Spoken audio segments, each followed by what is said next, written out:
Oi, pessoal, tudo bem com vocês? Hoje nós vamos estudar a lição número 8 da revista Palavra Vida, os 10 Mandamentos para os Dias Atuais, escrita pelo pastor Romilton, que é pastor da Igreja Batista Central em Praça da Bandeira, São João de Meriti, no Rio de Janeiro. Eu sou Lucimere, membro da Primeira Igreja Batista no Paiol. A lição número 8 fala sobre o tema adúlteros e adultério na balança de Deus. O texto base se encontra em Êxodo 20, versículo 14, que é o 7º mandamento. Esse texto diz: não adulterarás. Na introdução, o pastor ele apresenta o seguinte pensamento: em todo ser humano, independente de sua nação, tribo, comunidade, crença ou cultura, existe um senso moral que reconhece o que é certo ou errado, ético ou imoral, e que o mal não tem como consequência o julgamento e a punição. Então, o autor ele vai nos dizendo que em todo ser humano, independente da nação dele, da tribo, da comunidade, existe um senso moral dentro dele que reconhece o que é certo e o que é errado, o que é ético ou o que é imoral. Então, na verdade, é a partícula de Deus dentro do ser humano que faz com que ele saiba que o que é certo e o que é errado, mesmo que seja uma sensação, ainda que ele não tenha a consciência de que é com uma consciência com lei, né, uma lei moral consciente, mas ele tem sim uma lei moral inconsciente dentro dele que faz com que ele, o ser humano, saiba exatamente o que é certo, o que é errado, o que é moral e o que é imoral. E o autor ele continua dizendo: imaginemos a humanidade sem leis e sem normas. Já pensou como seria o caos se não houvesse leis e normas para poder nortear a vida do ser humano?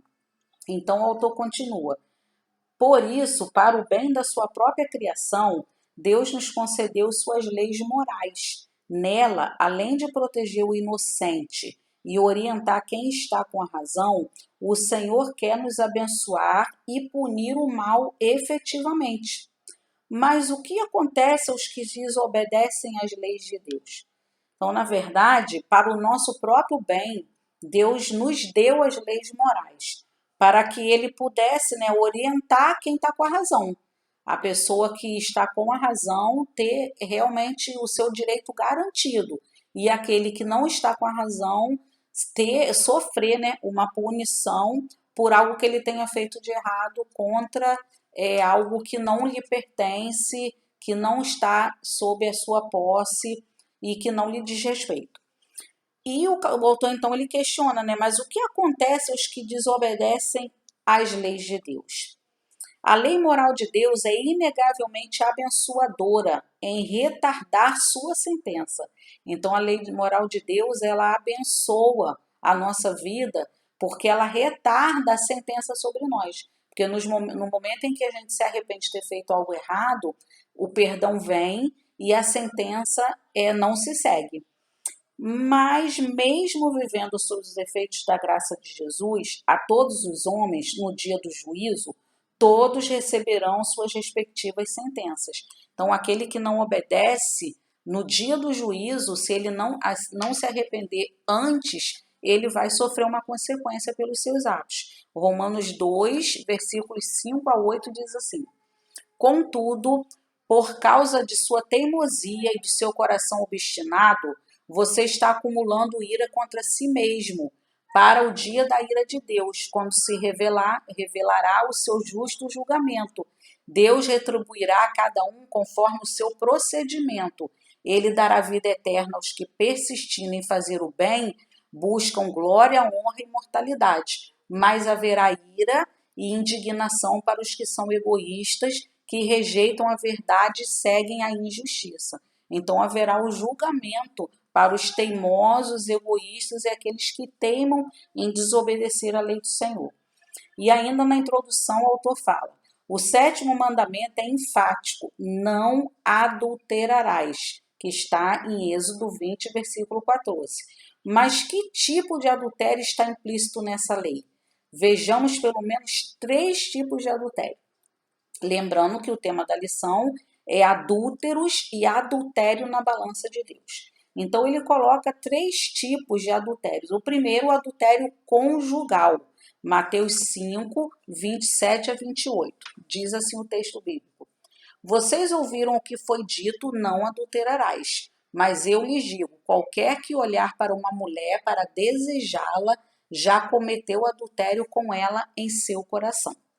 E o autor continua aqui no ponto 1. Nesse tipo de adultério, o cônjuge é a vítima. O adúltero satisfaz a carne, mas destrói casamentos e danifica sensivelmente a criação dos filhos. Então, nesse tipo de adultério, o adultério conjugal, o cônjuge que é a vítima. E o adultério, ele satisfaz a carne daquele que adulterou, mas ele destrói casamentos e ele danifica a criação dos filhos, porque o cônjuge que adulterou, ele perde a autoridade, ele perde a moral diante do seu cônjuge e dos seus filhos. O Senhor Jesus confirma o 7º mandamento e o intensifica. O olhar que cobiça é o mesmo que adultera. Está no Mateus 5, então no versículo 28 que nós já lemos, mas eu vou ler mais uma vez. Mas eu lhes digo, qualquer que olhar para uma mulher para desejá-la, já cometeu adultério com ela no seu coração.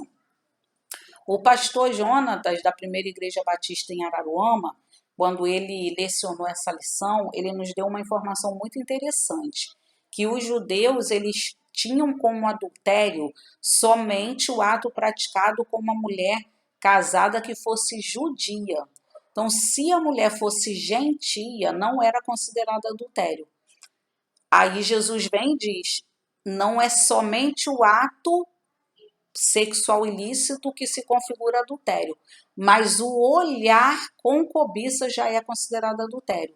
E Jesus estava falando isso para aqueles homens, porque Jesus sabia que eles mascaravam o adultério. Se fosse um adultério com a mulher gentia, ou melhor, uma relação ilícita, né, sexual ilícita, com uma mulher gentia, não era considerado adultério, só se a mulher fosse judia.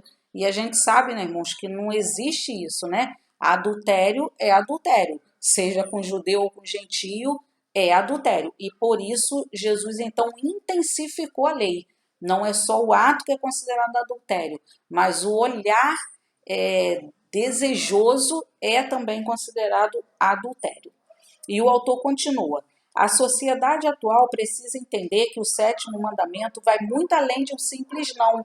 Ao anunciar que o adultério é um pecado moral, o Senhor demonstra que nos ama e nos protege do perigo, pois todos aqueles que estão em adultério estão ferindo a si próprio, ao cônjuge, aos filhos inocentes e, não obstante, a santidade de Deus. Então, o adultério não é simplesmente um não, mas o adultério é um pecado moral, que não pode residir no coração daquele que ama a Deus, porque ele fere a própria pessoa, ao cônjuge e aos filhos e também à santidade de Deus. Vamos ver primeiro aos Coríntios, capítulo 6, versículo 18. Diz assim, 18 e 19. Fujam da imoralidade sexual. Todos os pecados que alguém comete fora do corpo os comete para quem peca sexualmente. Peca contra o seu próprio corpo. Acaso não sabem que o corpo de vocês é santuário do Espírito Santo que habita em vocês e que lhes foi dado por Deus e que vocês não são de si mesmos? Então, Paulo ele fala para que nós fujamos da imoralidade, porque todos os pecados que nós cometemos no corpo, ele está intimamente ligado ao pecado contra o Espírito Santo, porque o nosso corpo é o templo do Espírito Santo. E Provérbios 6, 27 a 29 diz assim, pode alguém colocar fogo no peito sem queimar roupa? Pode alguém andar sobre brasas sem queimar os pés? Assim acontece com quem se deita com mulher alheia. Ninguém que a toque ficará sem castigo. Então o autor bíblico ele diz que para toda ação vai haver uma reação e para todo pecado, uma consequência. Então, não a pessoa que peca com a mulher alheia ou com o homem alheio, né, não pode achar que vai ficar sem castigo, porque não vai. E o ponto 2 é adultério social, outra forma, né, de adultério. Tiago 4, versículos 4 e 5.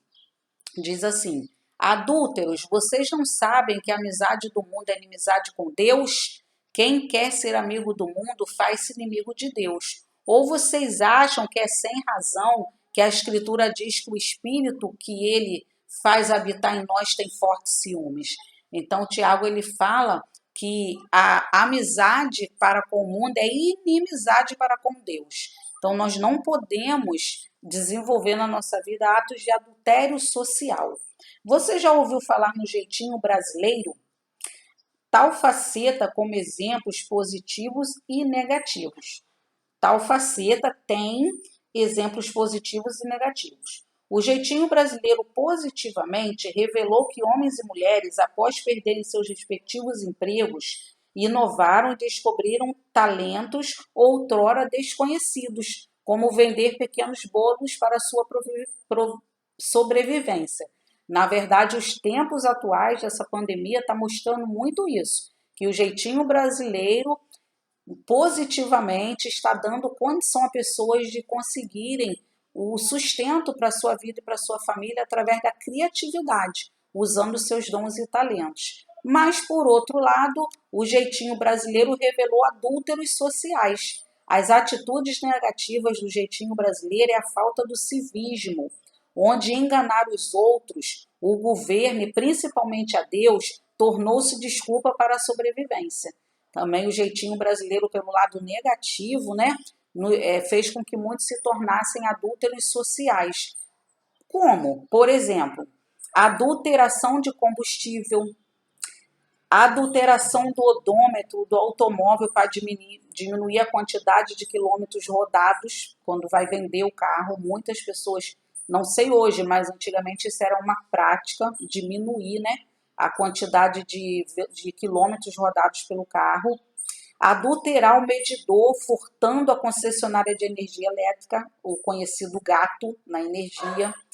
Fraudes contra o INSS e Bolsa Família. E hoje em dia, fraudes contra o auxílio emergencial. Pessoas que sabem que não têm direito e mesmo assim dão entrada no auxílio emergencial e recebem ilicitamente. E na declaração do imposto de renda, nesse caso, esse ano, por exemplo, muitas pessoas vão ter que devolver o dinheiro que receberam injustamente, de uma forma ilícita, e infelizmente muitos cristãos estão no meio disso, infelizmente. Pessoas que colaram na prova, que fazem atestado de saúde falso para não trabalhar, aquele famoso antigo bombril, né, que era para as pessoas usavam a gíria, que era para passar na cara do patrão, não é? O atestado médico falso. E infelizmente, como eu disse, muitos cristãos também tinham ou têm ainda esse tipo de postura, muito triste, adúlteros sociais. E adúlteros sociais também ferem diretamente o 7º mandamento, pois quebram a confiança do próximo e principalmente a lealdade a Deus, impressa em sua própria consciência do que é certo e o que é errado. Salmo 50, versículo 16 ao 18. Diz assim: mas ao ímpio Deus diz: que direito você tem de recitar as minhas leis ou de ficar repetindo a minha aliança? Pois você odeia a minha disciplina e dá as costas às minhas palavras. Você vê um ladrão e já se torna seu cúmplice, e com adúlteros se mistura. Então, infelizmente, né, aqui o salmista ele diz: mas ao ímpio Deus diz, que comete todas essas torpezas, mas sabemos que, infelizmente, aquele que se diz cristão, muitas vezes também se torna um adúltero social. E o Salmo 101, versículo 7, completa a ideia. Quem pratica fraude não habitará no meu santuário, o mentiroso não permanecerá na minha presença. Então, nós temos que vigiar em relação à nossa postura para não nos tornarmos adúlteros conjugais, nem adúlteros sociais. E o terceiro tipo de adultério é o adultério espiritual. Mateus 12, 39. Diz a palavra: ele respondeu: uma geração perversa e adúltera pede um sinal miraculoso, mas nenhum sinal lhe será dado, exceto o sinal do profeta Jonas. Então, Jesus chama aquelas pessoas da época dele de geração perversa e adúltera que pede um sinal. Isto eram os adúlteros espirituais que queriam um sinal para tudo, na hora da religião. A fé precisava ser vista, a fé precisava ter uma prova. Eles queriam ver para crer. E Jeremias 3, 8 e 9 também nos fala sobre isso. Viu também que dei a infiel Israel uma certidão de divórcio e a mandei embora por causa de todos os seus adultérios. Entretanto, a sua irmã Judá, traidora, e que também se prostituiu sem temor algum, e por ter feito pouco caso da imoralidade, Judá contaminou a terra, cometendo adultério com ídolos de pedra e de madeira. Então, o adultério espiritual é aquele adultério de um relacionamento trocado, um relacionamento de Deus para com os ídolos. As pessoas, ao invés de adorarem ao Criador, obedecerem ao Criador, adulteram espiritualmente, adorando a imagens e a ídolos. Como explicar o que Jesus chamou de geração adúltera? Geração adúltera é aquela comprometida com muitos deuses. É quando o ser humano deixa de acreditar em Deus e só se relaciona com ele por interesse. Só acredita quando Deus realiza um milagre. O grande adultério contra Deus é que quando alguém deixa de adorá-lo e passa a adorar a si mesmo, também vive satisfazendo as suas próprias vontades, serve a si mesmo e não a Deus. O adultério espiritual também é considerado aquele ato que as pessoas dizem que eu vou na igreja louvar a Deus, mas ela vai na igreja satisfazer os seus próprios desejos, muitas vezes chamar a atenção dos outros, de ser reconhecido. Ele vai à igreja com desculpa de que ele vai adorar a Deus, mas ele vai para satisfazer o seu próprio interior. Não, claro, não é uma regra, são as exceções e graças a Deus por isso, mas existem sim pessoas que adulteram espiritualmente dentro das próprias igrejas, que vão às atividades, se expõem para ganhar palmas, para ganhar mídia, para serem reconhecidas e não vão adorar a Deus. Então nós precisamos tomar muito cuidado com esse tipo de atitude. Tenhamos o mesmo sentimento que houve em Abacuque, que apesar de questionar em muitos momentos ao Deus de Israel, resolveu ser fiel e esperar. O justo viverá pela fé.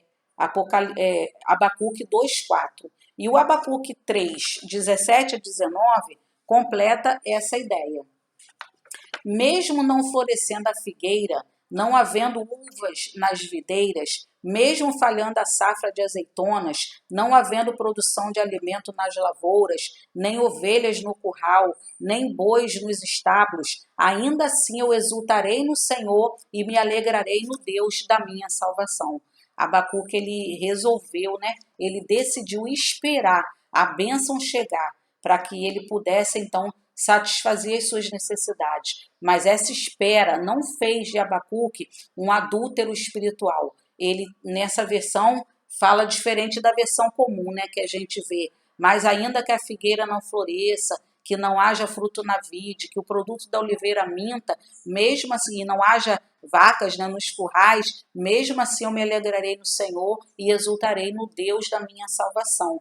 E Abacuque, então, por toda a sua dificuldade, ainda assim ele não foi um adúltero espiritual. E nós devemos também nos preocupar em não sermos também. Para pensar e agir, o adultério destrói o equilíbrio familiar. Nos 3 tipos de adultério apresentados pelo pastor, destrói o equilíbrio. Se você é um adúltero conjugal, você não tem moral, você não tem mais o respeito dos seus filhos e do seu cônjuge. Se você é um adúltero social e você tem gato na sua energia e os seus filhos e o seu cônjuge sabe disso, tem o gato net também, você perde, você destrói o equilíbrio da sua família, porque você deixa de ser respeitado. E se você é um adúltero espiritual, você não tem como apresentar Jesus para os seus familiares, você não tem moral espiritual, autoridade espiritual para dizer para as pessoas que Jesus Cristo transforma, porque infelizmente a sua vida não foi transformada.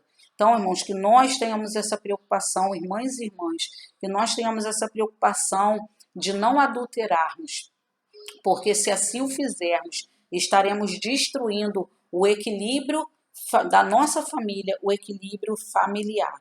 Hebreus 10, 38 diz assim: mas o justo viverá pela fé, e se retroceder, não me agradarei dele. Irmãos, que nós não retrocedamos na nossa fé, que nós nos mantenhamos firmes, pedindo a Deus que nos ajude a não sermos adúlteros, que Jesus Cristo seja o centro da nossa vida. Se você ainda não reconheceu a Jesus como Salvador e se encontra em alguma dessas situações, que você agora entregue a sua vida a Jesus e peça a Ele para perdoar os seus pecados, confesse a Ele os seus pecados e Ele vai perdoá-lo e você vai ganhar a vida eterna e deixará então de ser um adúltero e vai herdar o reino dos céus. E nós vamos terminar nossa aula com a oração do Salmo 25, versículos 4 e 5, que diz assim: mostra-me, Senhor, os teus caminhos, ensina-me as tuas veredas, guia-me com a tua verdade e ensina-me,